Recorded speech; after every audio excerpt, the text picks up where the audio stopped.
Facebook live ক্লাসের আজকের এই সেশনে সকলকে স্বাগত জানাচ্ছি। আমি মোহাম্মদ মোশাররফ হোসেন, ইনস্ট্রাক্টর পাওয়ার, ঢাকা পলিটেকনিক ইনস্টিটিউট। আজ আমি যে বিষয়টি নিয়ে আলোচনা করব এই সেশনে তা হলো পাওয়ার টেকনোলজির চতুর্থ পর্বের automotive suspension, brake, steering and transmission system, subject code 67142। আজকের টপিক চ্যাপ্টার 11-র সেকেন্ড লেসন, ব্রেক ফ্লুইড সম্পর্কে আলোচনা করব। লেসন 1-এ যে বিষয়গুলো আলোচনা করেছিলাম তাহলে ব্রেক সিস্টেম কি, ব্রেক কি, অটোমোবাইলে ব্রেক সিস্টেম ব্যবহারের উদ্দেশ্যসমূহ, ব্রেকের প্রিন্সিপাল সমূহ এবং ব্রেক সিস্টেমের প্রকারভেদ। যারা লেসনটি মিস করেছো বা আবার দেখতে চাও তারা ভিজিট করতে পারো skills.gov.bd/dt। আজকে প্রিয় শিক্ষার্থীগণ, আজকে লেসন শেষে তোমরা যা পারবে, ব্রেক ফ্লুইড কি তা বলতে পারবে, ব্রেক ফ্লুইডের প্রকারভেদ করতে পারবে, ব্রেক ফ্লুইডের বিভিন্ন গুণাগুণ বা গুণাবলী বর্ণনা করতে পারবে, বিভিন্ন প্রকার ব্রেক ফ্লুইড আইডেন্টিফাই করতে পারবে। শুরু করি। প্রথমে ব্রেক ফ্লুইড।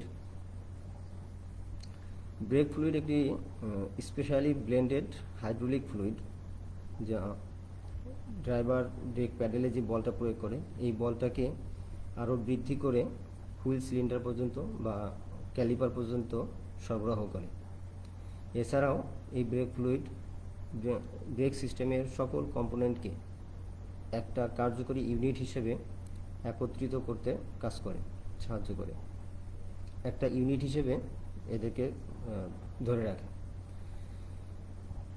বেশিরভাগ ব্রেক ফ্লুইডই গ্লাইকল ইথার বেসড হয়ে থাকে। এছাড়াও মিনারেল অয়েল বা সিলিকন বেসড ফ্লুইডও ব্যবহৃত হয় আমাদের অটোমোবাইলের ব্রেক সিস্টেমগুলোতে। এবার দেখব ব্রেক ফ্লুইডের উপাদানসমূহ। ব্রেক ফ্লুইডের ভিতর যে উপাদানগুলো থাকে তার 60 থেকে 90% থাকে সলভেন্ট, এরপর থাকে লুব্রিকেটিং, এটা থাকে 5 থেকে 30%, এরপরে অ্যাডিটিভস থাকে 2 থেকে 5%। সলভেন্ট এটাই হলো ব্রেক ফ্লুইডের মূল উপাদান। যেহেতু আমরা জানি যে অধিকাংশই break fluid glycol ether base হয়ে থাকে, গ্লাইকল বেস হয়ে থাকে। এখানে সলভেন্ট হিসেবে থাকে পলিগ্লাইকল। পলিগ্লাইকলটা যেহেতু ভিসকোসিটি বেশি, এই কারণে এই পিওর পলিগ্লাইকল ব্যবহার না করে পলিগ্লাইকলের ইথার ব্যবহার করা হয়, তরল ব্যবহার করা হয় যার ভিসকোসিটিটা একটু কম। এবং কিছু কিছু সময় এই পলিগ্লাইকলের বোরেট স্টারও ব্যবহার করে এবং এর পরিমাণ থাকে 60 থেকে 90%। এরপর থেকে লুব্রিকেটিং, এখানে থাকে সিনথেটিক র ম্যাটেরিয়ালস ব্যবহার করা হয় লুব্রিকেশন যাতে করতে পারে, এর পরিমাণ থাকে 5 থেকে 30%। এবং কিছু অ্যাডিটিভস থাকে। আর ব্রেক সিস্টেমের যে মুভিং পার্টসগুলো আছে, অর্থাৎ ব্রেক ফ্লুইডটা যে সকল পার্টসের সংস্পর্শে আসে, মেটাল বা রাবার, এগুলো যাতে ক্ষয় না হয় বা ক্ষয় কমানোর জন্য কিছু অ্যাডিটিভস এর মধ্যে অ্যাড করা হয়। আবার এই ব্রেক ফ্লুইডের মধ্যে যাতে অক্সিডেশন না হয়, অক্সাইড ফর্ম না করে, এই জন্য কিছু অ্যাডিটিভস অ্যাড করা হয়। আবার এই ব্রেক ফ্লুইডের মধ্যে যাতে ফোম বা ফেনা তৈরি না হয়, এই জন্য এর মধ্যে কিছু অ্যাডিটিভ অ্যাড করা হয়। এই অ্যাডিটিভসের পরিমাণ 2 থেকে 5% হয়ে থাকে। এই সবগুলো মিলেই আমাদের ব্রেক ফ্লুইড। এবার আমরা দেখব ব্রেক ফ্লুইডের কিছু স্ট্যান্ডার্ড। এর মাধ্যমে আমরা ব্রেক ফ্লুইডকে ক্লাসিফাই করতে পারি। আর একটা হলো এই স্ট্যান্ডার্ডটা হলো যে ব্রেক ফ্লুইড আমরা যেটা ব্যবহার করি আমাদের ব্রেক সিস্টেমে, যে ফ্লুইডটাকে আমরা ব্রেক ফ্লুইড হিসেবে ব্যবহার করব তার কিছু বৈশিষ্ট্য, তার কিছু গুণাগুণ থাকতে হবে। আর এই গুণাগুণগুলো কি হবে, কোন লেভেলের হবে, সেটা নির্ধারণ করে কিছু ইন্টারন্যাশনাল বা ন্যাশনাল অর্গানাইজেশন। এমনই কিছু international organisation, ISO international standard organisation, SAE society of automotive engineers, এছাড়াও আছে US ডিপার্টমেন্ট অফ ট্রান্সপোর্টেশন। তো এই সকল অর্গানাইজেশন ব্রেক ফ্লুইডের জন্য যে গ্রেডগুলো নির্ধারণ করেছে, তার মধ্যে ISO যে গ্রেডগুলো নির্ধারণ করা হয় তা প্রকাশ করা হয় ক্লাস এবং এর সাথে একটা নাম্বার দিয়ে। প্রথমে class 3, class 4, class 5, class 5.1, class 6 এরকমভাবে। SAE society of automotive engineers, এই অর্গানাইজেশন ব্রেক ফ্লুইডগুলোকে যেভাবে গ্রেডিং করে তাহলে প্রথমে জে, এরপর একটা নাম্বার J1703, J1704 এবং J1705। ঠিক একইভাবে ইউএসের ডিপার্টমেন্ট অফ ট্রান্সপোর্টেশন ব্রেক ফ্লুইডের জন্য যে গ্রেড নির্ধারণ করেছে এটা প্রকাশ করা হয় প্রথমে ডট, এরপর একটা নাম্বার দিয়ে, তাহলে .3, .4, .5, .5.1 ইত্যাদি। এর মধ্যে আমরা আমাদের দেশের পার্সপেক্টে আমাদের মার্কেটগুলোতে এই ইউএস স্ট্যান্ডার্ডের এইগুলোই সবচেয়ে বেশি পেয়ে থাকি। তো এই তিনটা স্ট্যান্ডার্ডের মধ্যে একটা রিলেশনশিপ আছে, রিলেশনটা আমরা দেখব। রিলেশনটা হলো আইএসও স্ট্যান্ডার্ডে যেটাকে যেই ফ্লুইডটাকে বা যেই গুণাবলী সম্পন্ন ফ্লুইডটাকে ক্লাস 3-তে গ্রেডিং করা হয়েছে, এসএই ঠিক একই ফ্লুইডকে তারা গ্রেডিং করছে J1703 এবং ইউএস স্ট্যান্ডার্ডে সেটা .3। ঠিক একইভাবে ইউএস স্ট্যান্ডার্ডে যেটা .4 সেই ফ্লুইডটা এসএই স্ট্যান্ডার্ডে J1704 এবং আইএসও স্ট্যান্ডার্ডে সেটা ক্লাস 4 এবং ইউএস স্ট্যান্ডার্ডে .5, এসএই স্ট্যান্ডার্ডে সেটা J1705 এবং আইএসও স্ট্যান্ডার্ডে এটা ক্লাস 5। এসএই স্ট্যান্ডার্ডে এসএই ব্রেক ফ্লুইডকে 3টা গ্রেডে ভাগ করছে, আর আইএসও এখানে 5টা ভাগে ভাগ করছে এবং ইউএস স্ট্যান্ডার্ডে সেখানে ব্রেক ফ্লুইডকে 4টা ভাগে ভাগ করছে, 4টা গ্রেডে এরা ভাগ করছে। এর মধ্যে .3, 4, 5.1 এই ফ্লুইডগুলো গ্লাইকল বেসড এবং .5 এটা সিলিকন বেসড। এবার আমরা এই ফ্লুইডগুলো সম্পর্কে একটু জানবো। প্রথমে .3 গ্লাইকল ইথার বেসড একটা ফ্লুইড এবং খুব পপুলার ছিল। এটা বেশ অনেক লম্বা সময় যাবত এটা অটোমোবাইলে খুব ব্যবহৃত হয়ে আসছে এবং এটা খুব মোস্ট পপুলারের সাথে। এবং একদম ফ্রেশ .3 যে ব্রেক ফ্লুইড, এই ফ্লুইডের বয়লিং পয়েন্ট এটা 401 ডিগ্রি ফারেনহাইট এবং এই ব্রেক ফ্লুইডটা যখন এর সাথে ময়েশ্চার অ্যাড হয় অর্থাৎ জলীয় বাষ্প এর সাথে যখন অ্যাড হয়, পানি অ্যাড হয়, তখন এর গুণাগুণ যখন নষ্ট হয়ে যায় অর্থাৎ ডিগ্রেডেড হয়ে যায়, তখন এটার তাপমাত্রা বা বয়লিং পয়েন্ট পাওয়া যায় 284 ডিগ্রি ফারেনহাইট। এরপরে এই .3 ব্রেক ফ্লুইড এর যে অসুবিধাগুলো সেটা হলো এটা হাইলি করোসিভ, অর্থাৎ এই ব্রেক ফ্লুইডের সংস্পর্শে যে মেটাল বা রাবারের কম্পোনেন্টগুলো থাকে এগুলোকে তুলনামূলক বেশি ক্ষয় করে। আর এই কারণেই যে গাড়িতে .3 ব্রেক ফ্লুইড ব্যবহার করা হয় সেখানে একটু এক্সট্রা কেয়ার নিতে হয়, অর্থাৎ এর মেনটেনেন্সটা একটু বেশি করতে হয়। আরেকটা অসুবিধা হলো এই .3 ব্রেক ফ্লুইডটা রঙের জন্য খুব ক্ষতিকর। এই রঙের উপরে যদি পড়ে এটা রঙটাকে নষ্ট করে দেয়। এই কারণে খুবই সতর্ক থাকতে হয় যাতে গাড়ির বডিতে এই ব্রেক ফ্লুইডটা যাতে না পড়ে। যদি কখনো পড়ে যায় সাথে সাথেই সাবান এবং পানি দ্বারা সেই জায়গাটা ধুয়ে ফেলতে হবে। এবার .4 ব্রেক ফ্লুইডের মধ্যে থাকে গ্লাইকল থাকে এবং এর বোরেট স্টার থাকে, আর এর বয়লিং পয়েন্টটা .3 চাইতে আর একটু বেশি পাওয়া যায়। আমার ব্রেক ফ্লুইডের বয়লিং পয়েন্টটাই সবচেয়ে ইম্পর্টেন্ট একটা বৈশিষ্ট্য।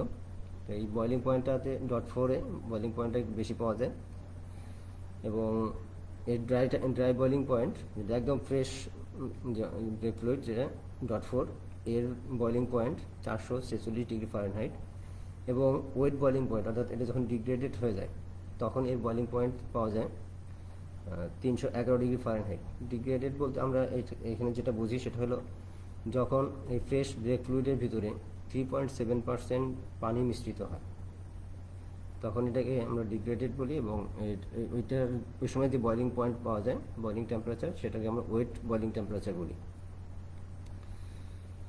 আর এই ডট ফোরের সাথে অতিরিক্ত আমরা আগে যে অ্যাডিটিভসগুলোর কথা শুনছি, করেকশন অ্যাডিটিভস,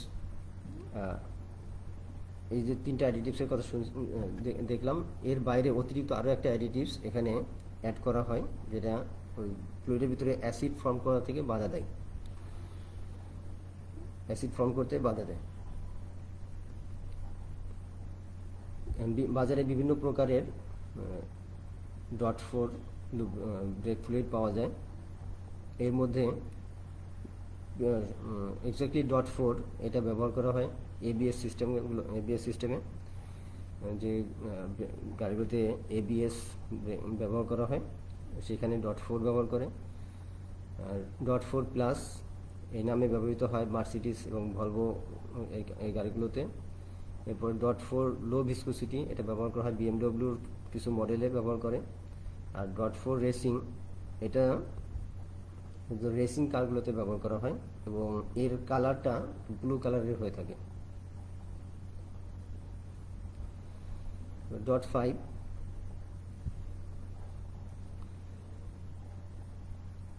ডট ফাইভ হলো সিলিকন বেসড ব্রেক ফ্লুইড।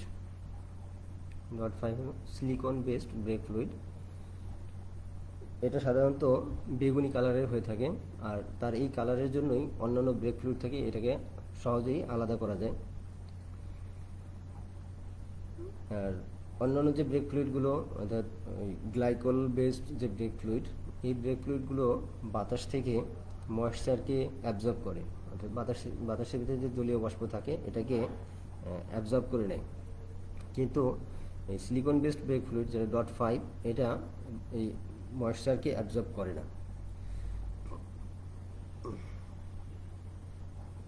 এবং এর বয়লিং পয়েন্টটাও অনেক বেশি, এটা 500 ডিগ্রি ফারেনহাইট।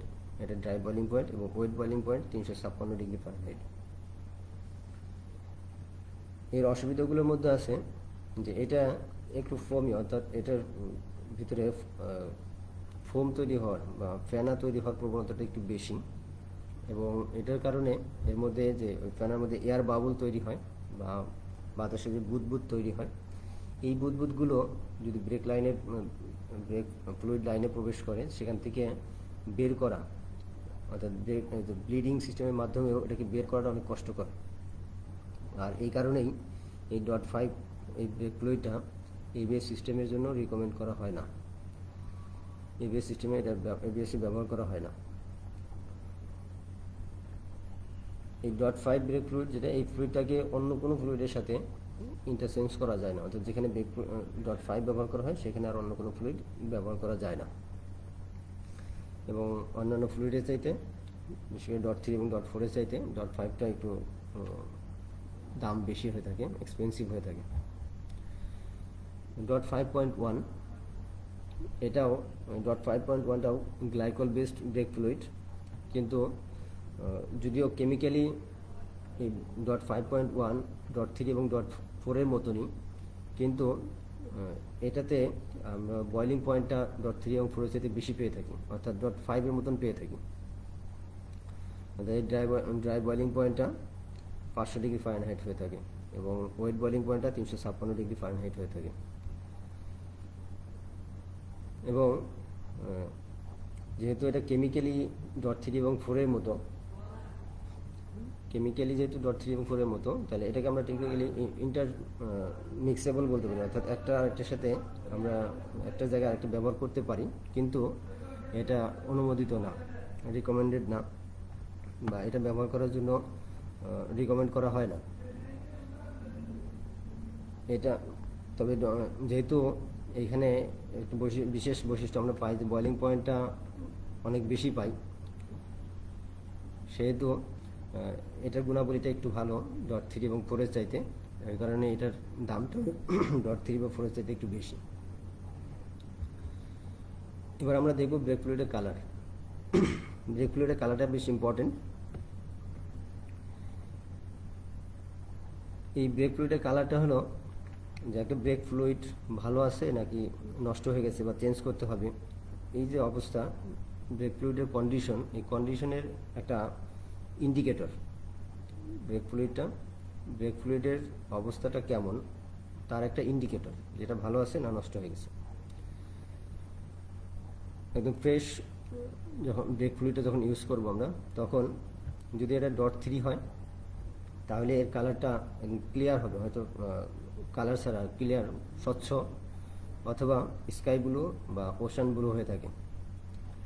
আর .4-এর ক্ষেত্রে ওই ক্লিয়ার হবে, অথবা এর মধ্যে সামান্য হলদে একটা ভাব থাকতে পারে, হলদে একটা আভা থাকতে পারে। আর .5-এর ক্ষেত্রে সেটা হয়ে থাকে পার্পল কালার, বেগুনি কালার হয়ে থাকে .5টা। আর .5.1 এটা .3 বা 4-এর মতনই হয়ে থাকে। তো এটা একদম ফ্রেশ অবস্থায়।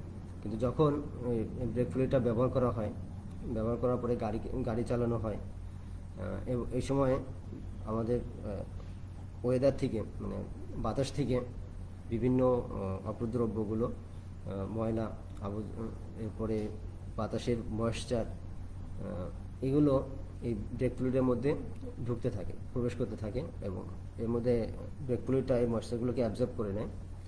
তখন আস্তে আস্তে এই ব্রেক ফ্লুইডের কালারটাও চেঞ্জ হয়ে যায়, এটা একটু গাঢ় হয়ে যায়, এবং কালারটা ডার্ক ব্রাউন, যেটা গাঢ় বাদামি রং ধারণ করে, অথবা কালো হয়ে যায়। আর যখনই আমার ব্রেক ফ্লুইডটা বাদামি হয়ে যাবে, গাঢ় বাদামি হয়ে যাবে বা কালো হয়ে যাবে, তখন বুঝতে হবে যে ব্রেক ফ্লুইডটাকে চেঞ্জ করতে হবে।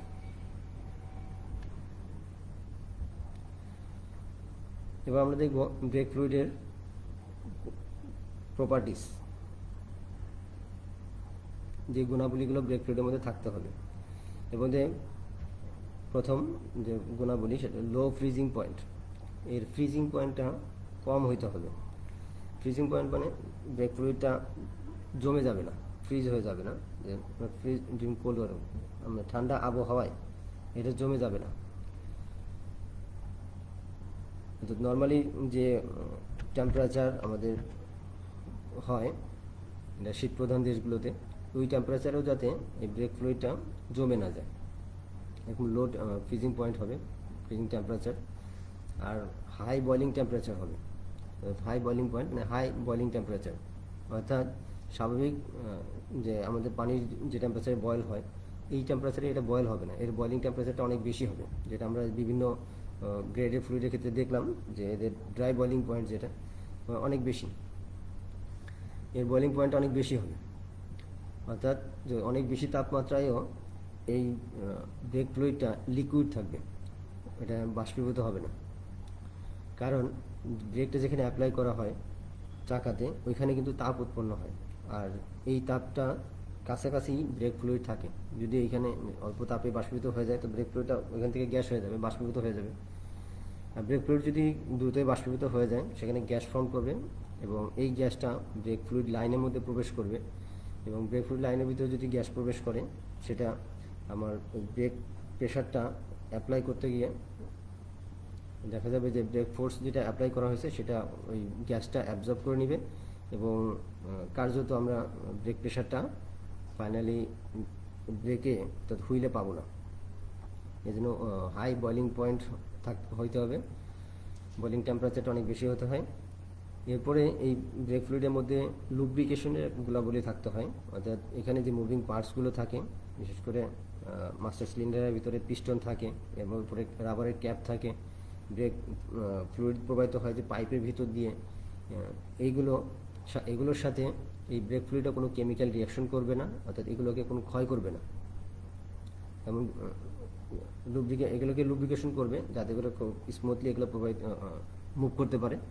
আর একটা নন করসিভ হবে, যাতে করে এগুলোর মধ্যে এই যে ব্রেক ফ্লুইড যে সকল পার্টসের সংস্পর্শে আসে, এগুলোর সাথে কোনো কেমিক্যাল রিয়াকশন করে না, এগুলোকে ক্ষয় করবে না। এরপরে থাকবে ওয়াটার টলারেন্স, অর্থাৎ ব্রেক ফ্লুইড এটা তো বাতাস থেকে ময়েশ্চারকে অ্যাবজর্ব করেই, কিন্তু এর পরিমাণটা অনেক কম হতে হবে, এবং মেনটেন কারেক্ট ভিসকোসিটি, এবং ভিসকোসিটির পরিমাণটা সঠিক মানের হতে হবে, যাতে করে ভিসকোসিটি যদি কম হয়ে যায়, অনেক কম হয়ে যায়, তো অনেক বেশি পাতলা হয়ে যাবে, এবং এটা খুব দ্রুত বাষ্পীভূত হবে। আরেকটা হলো, যদি ভিসকোসিটিটা অনেক বেশি হয়ে যায়, সেক্ষেত্রে একটু বেশি ঘন হয়ে যাবে এবং প্রবাহিত হইতে বাধাপ্রাপ্ত হবে। এক্ষেত্রে আমার ব্রেকের যে ফোর্সটা অ্যাপ্লাই করা হচ্ছে এর কিছু শক্তিটা লস হয়ে যাবে। এবার আমরা দেখব যে ছবিতে আমরা একটা জিনিস দেখতে পাচ্ছি যে একটা গাড়িতে যে ব্রেক ফ্লুইড ব্যবহার করা হচ্ছে সেটা .5, আর তাকে সেখানে .4-এর ব্রেক ফ্লুইডটা অ্যাড করতে যাচ্ছে। আসলে এটা করা যাবে কিনা, অর্থাৎ একটা ব্রেক ফ্লুইডের মধ্যে অন্য আরেকটা ব্রেক ফ্লুইড ইউজ করা যাবে কিনা, এটা উত্তর যদি আমরা এক কথাই দিই, এক শব্দে দিই, তাহলে বলবো না। যে একটা যে গাড়িতে যে ব্রেক সিস্টেমের জন্য যে ব্রেক ফ্লুইড দিয়ে ডিজাইন করা হয়েছে ঠিক ওই ব্রেক ফ্লুইডই ব্যবহার করতে হবে। আর যদি আমরা এটাকে আরেকটু বিস্তারিত বলতে যাই তাহলে আমরা বলবো যে .3, .4 এবং .5.1 এগুলো কেমিক্যালি যেহেতু একই গ্রুপের, সবগুলোই গ্লাইকল ইথার বেস, এবং এগুলো যেহেতু টেকনিক্যালিও এগুলো ইন্টারচেঞ্জেবল, একটা আরেকটার সাথে ইন্টারচেঞ্জ করা যায়। এক্ষেত্রে যদি এমন কোনো পরিস্থিতির সৃষ্টি হয় যে ব্রেক ফ্লুইড রিজার্ভারের ভিতরে ফ্লুইডের লেভেলটা এতটাই কমে গেছে যে কোনো বিপদ হতে পারে, এমন অবস্থায় আমরা .4-এর জায়গায় .3 বা .5.1 ইউজ করতে পারি সাময়িকভাবে, পার্মানেন্টলি না বা অনেক দীর্ঘ সময়ের জন্য না, সাময়িকভাবে ব্যবহার করা যায়।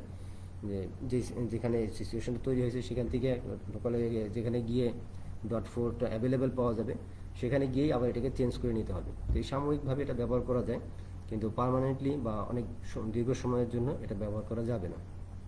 এতে যেটা সমস্যা হতে পারে সেটা হলো একটা ব্রেক ফ্লুইডের ক্ষেত্রে অন্য ব্রেক ফ্লুইড ইউজ করলে এক্ষেত্রে ব্রেক সিস্টেমের মধ্যে ফ্লুইড লিক করবে, লিকেজ হয়ে যাবে।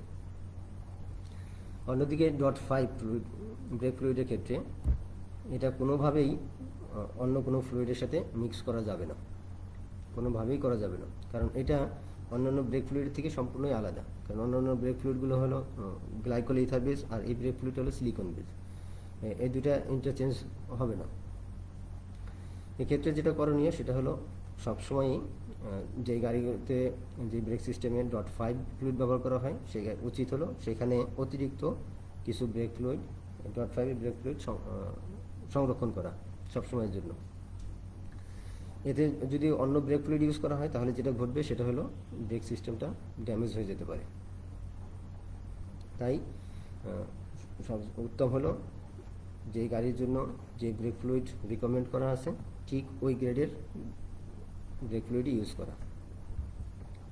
এটাকে আমরা একটা টেবিলের মধ্যে দেখে নিতে পারি যে .3, .4, .5 ব্রেক ফ্লুইডটা অন্য কোনটার সাথে আমরা মিক্স করতে পারবো, যে .3-এর সাথে করতে পারবো, .4-এর সাথে করতে পারবো, কিন্তু .5-এর সাথে না, .5.1-এর সাথেও না।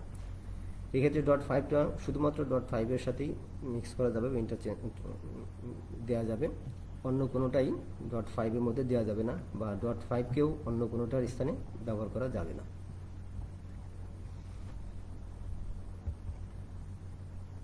এবার আমরা দেখব যে ব্রেক ফ্লুইডটা আমাদের কেন চেঞ্জ করতে হবে।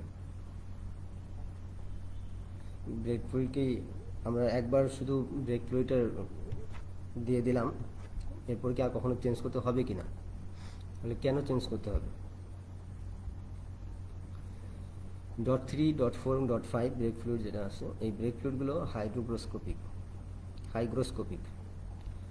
এর মানে হলো যে এই ব্রেক ফ্লুইডগুলো বাতাস থেকে প্রচুর পরিমাণে এই বাতাসে যে জলীয় বাষ্প থাকে এই জলীয় বাষ্পগুলোকে অ্যাবজর্ব করে, প্রচুর পরিমাণে অ্যাবজর্ব করে। এতে করে এই অ্যাবজর্ব করাটা আমার ব্রেক রিজার্ভারটাকে আমরা ক্যাপ দিয়ে যত সুন্দর করে যত ভালো করেই আটকে রাখি না কেন, তারপরেও এই এয়ার থেকে ময়েশ্চার, এয়ার থেকে এই জলীয় বাষ্প আমার ব্রেক ফ্লুইডের মধ্যে ঢুকে যায়, এগুলো অ্যাবজর্ব হয়। যখনই একদম ফ্রেশ ব্রেক ফ্লুইড যেটা থাকে তার বয়েলিং পয়েন্টটা অনেক বেশি থাকে, কিন্তু সেই তুলনায় আমাদের যে পানির যে বয়েলিং পয়েন্টটা কিন্তু অনেক কম। এক্ষেত্রে এই পানিটা যখন ব্রেক ফ্লুইডের মধ্যে ঢুকে যায়, ব্রেক ফ্লুইডের সাথে এটা যখন মিক্স হয়ে যায়, তখন এই ব্রেক ফ্লুইডের বয়লিং পয়েন্টটাও আস্তে আস্তে কমে আসে। আর বয়লিং পয়েন্ট কমে আসলে এটা বয়েল হইতে শুরু করে, খুব তাড়াতাড়ি বয়েল হয়ে যায়। আর এটা যখন বয়েল হয়ে যায় তখন সেখানে গ্যাস তৈরি হয়, সে বয়েল হয়ে গেলে সেখানে গ্যাস তৈরি হয়। অর্থাৎ ব্রেক সিস্টেমের ভিতরে ব্রেক ফ্লুইডের যে জায়গাগুলো, এর ভিতরেই ব্রেক ফ্লুইডটা বাষ্পীভূত হয়ে যায় এবং সেখানে গ্যাস তৈরি হয়। আর গ্যাস তৈরি হলে যে সমস্যাটা হয় সেটা হলো এই গ্যাসটা ফ্লুইড লাইনের মধ্যে প্রবেশ করে। ফ্লুইড লাইনের মধ্যে গ্যাস প্রবেশ করলে যেটা ঘটে, যে যখন ব্রেক ফোর্সটা অ্যাপ্লাই করা হয় তখন নর্মালি ব্রেক ফ্লুইড ছিল হলো ইনকম্প্রেসিবল, অর্থাৎ অসংকোচনশীল, আর গ্যাসটা হলো সংকোচনশীল। তাহলে গ্যাসকে যখন চাপ দিলে এই গ্যাসটার নিচে সংকুচিত হয়ে যায়। তো যে ফোর্সটা অ্যাপ্লাই করা হয়েছে এই ফোর্সটাকে সে অ্যাবজর্ব করে নেয় এবং সে এই ফোর্সটাকে আর হুইলে ট্রান্সমিট হতে দেয় না। ব্রেক ফোর্সটা যেটা অ্যাপ্লাই করা হয়েছে এই ফোর্সটা হুইলে ট্রান্সমিট হতে বাধাপ্রাপ্ত হয়, অর্থাৎ পথেই এটা ওয়েস্টেজ হয়ে যায়। তো এই অসুবিধা যখন দূর করার জন্য, অর্থাৎ ব্রেক ফ্লুইডের মধ্যে যখন এই ময়েশ্চার বেশি পরিমাণে চলে আসে তখনই এটাকে চেঞ্জ করে দিতে হয়। এখন চেঞ্জ করার সময় আমরা কিভাবে বুঝবো যে আমার কোন গাড়িতে কোন ধরনের ব্রেক ফ্লুইড ইউজ করা হয়েছে? যার নিজের গাড়ির সে হয়তো জানে, কিন্তু আমরা কিভাবে বুঝবো যে এই গাড়িতে কোন ব্রেক ফ্লুইড ইউজ করা হয়েছে? সেটা কোথা থেকে আমরা বুঝতে পারবো? এক্ষেত্রে যে ইন্ডিকেশন সেটা হলো ব্রেক ফ্লুইড রিজার্ভারের উপরে যে ক্যাপটা থাকে সেই ক্যাপের মধ্যেই লেখা থাকে। যেমন আমরা এখানে যে দুটো চিত্র দেখতে পাচ্ছি, এখানে দেখতে পাচ্ছি .4 এবং উপরেরটাতে লেখা আছে ইউজ অনলি .3 ব্রেক ফ্লুইড। এরকম একটা ওয়ার্নিং দেওয়া থাকে। তো এটা দেখে আমরা বুঝবো যে কোথায় কোন ব্রেক ফ্লুইড ব্যবহার করতে হবে। আজ এই পর্যন্তই। যদি তোমাদের এ সংক্রান্ত কোনো প্রশ্ন থাকে আমার সাথে যোগাযোগ করতে পারো মেইলের মাধ্যমে, অথবা আমার মোবাইল নম্বরে সরাসরি যোগাযোগ করতে পারো আমার সাথে। আর নেক্সট লেসনে আমরা যা শিখবো সেগুলো হলো ড্রাম ব্রেকের কনস্ট্রাকশন এবং তার অপারেশন কীভাবে কাজ করে, এবং ডিস্ক ব্রেকের কনস্ট্রাকশন এবং ডিস্ক ব্রেক কীভাবে কাজ করে। আজ এই পর্যন্তই। আগামী ক্লাস পর্যন্ত সকলেই ভালো থাকো, সুস্থ থাকো। সকলকে ধন্যবাদ।